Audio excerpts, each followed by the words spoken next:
One of the members of SPONY, the Small Property Owners of New York, was gracious enough to lend us the space to walk you guys through to see how rent regulations have played out in real life in a concrete example. So this space was first occupied by its tenant sometime in 1969, and the tenant lived here until they passed away, so just a little under 52 years. The owner was unable to get into this unit over the lifetime of the tenant's occupancy to make upgrades. So they got various estimates to repair this place. The bottom line total was close to a little under $200,000 to renovate the apartment. It's about 180 some odd years to recoup the expenditure of bringing this apartment back online. Today, almost 60,000 rent-stabilized apartments are vacant in New York City. And this is during historically high housing shortages. New York City's housing crunch is the worst it has been in more than 50 years. The vacancy rate is less than 2%. The New York legislature views real estate property owners as public enemy number one. And it doesn't matter if you own a 3-family house or one of these big office buildings behind me. As a rule, according to many in the New York State legislature, if you own real property, you're evil and you've done something wrong and you have to be punished.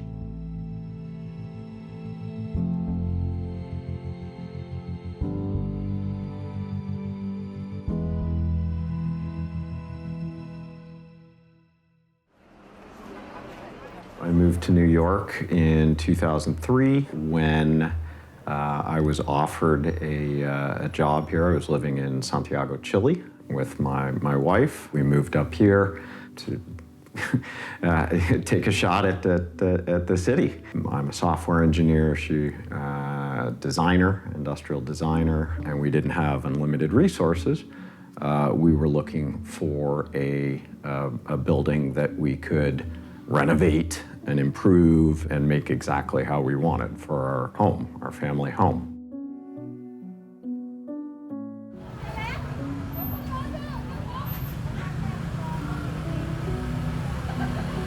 Well, this building was built in 1910, and as you can see, this is an apartment that looks like it came from 1910. It hasn't been really renovated to any great degree.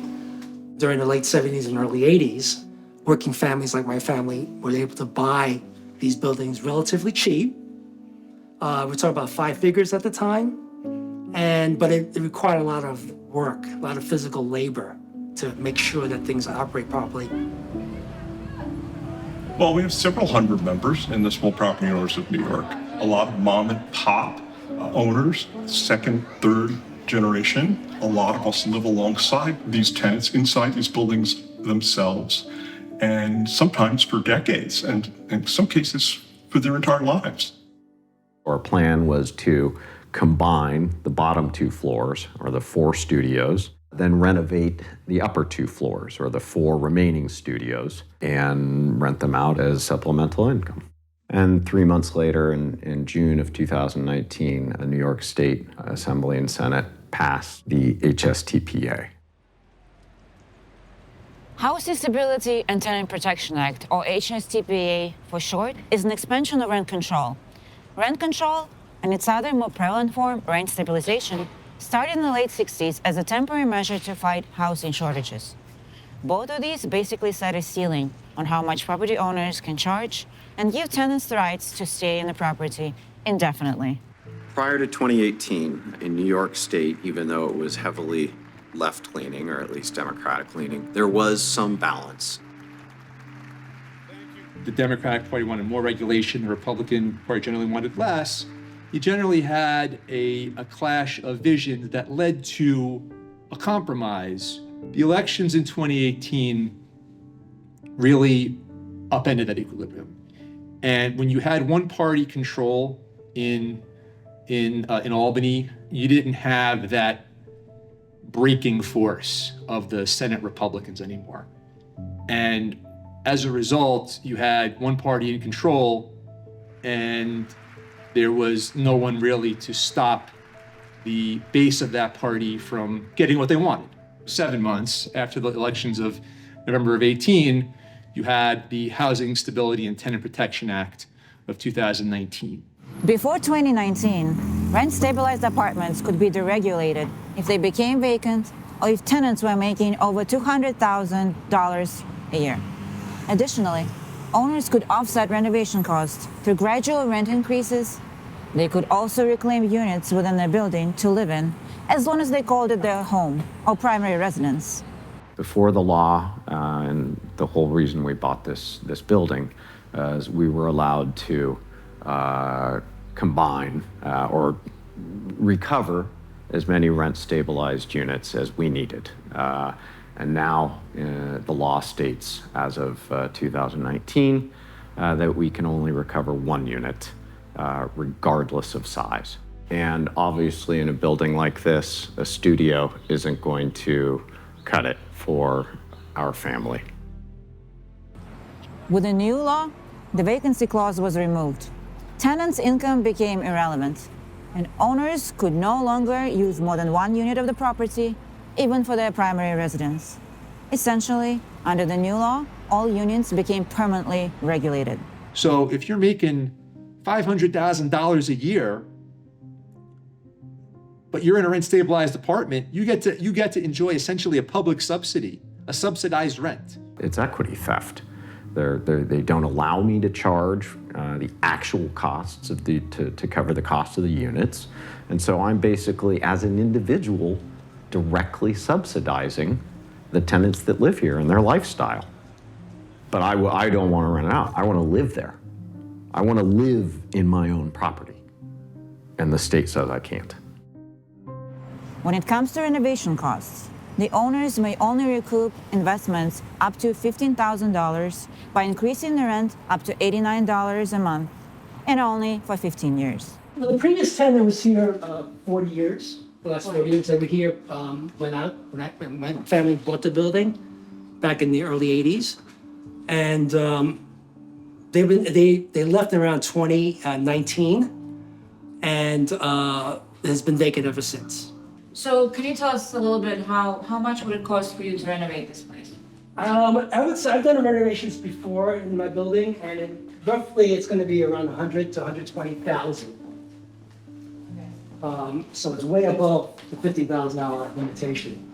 The end result of that is that you have what some have called a Shabbification of the rent-stabilized housing stock, meaning that owners are not incentivized to improve the apartments anymore because they can't recover the investment.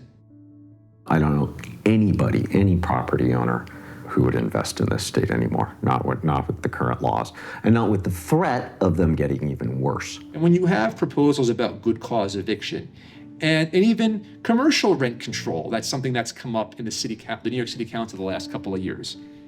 Every way you look, there is a different proposal to try to further control and reduce and make it more difficult for owners to thrive and to realize a return on their investment. We have members in various communities around the city where their rent stabilized units are, ridiculously low rents, anywhere from $500 to $800 a month rent.